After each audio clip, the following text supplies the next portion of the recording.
Vivre dans la chasteté est un cheminement qui exige à la fois conseil et encouragement. Afin d'aider les jeunes catholiques sur ce cheminement ambitieux, la Commission épiscopale pour la doctrine de la Conférence des évêques catholiques du Canada voudrait leur témoigner sa solidarité par ces quelques mots de direction et de soutien. La fascination pour le sexe est aussi ancienne que l'humanité. Elle est pour chacune et chacun de nous d'une importance vitale. Il n'y a pas à s'en étonner, notre monde accorde beaucoup d'attention à la sexualité humaine. Mais avec tout ce qu'on entend dire sur le sexe, il est souvent difficile de savoir se servir de ce don précieux. Heureusement, la sagesse et la parole de Dieu éclairent notre route.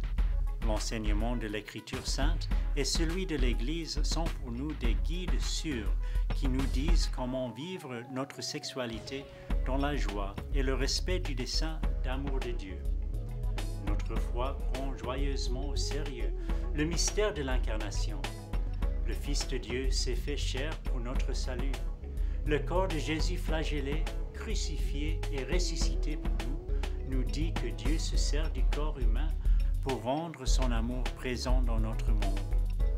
Le corps est notre voie d'accès au salut. Notre façon de nous en servir n'est donc pas sans conséquence.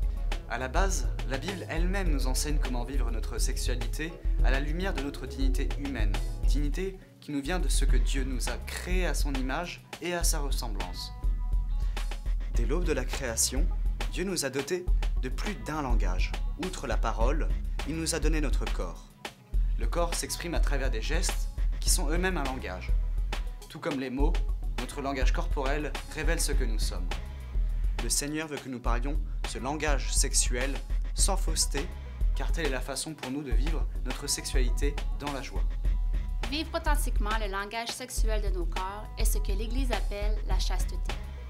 Aujourd'hui, la chasteté est souvent confondue avec le fait d'être vieux jeu, avec une peur de la passion ou avec une inhibition sexuelle.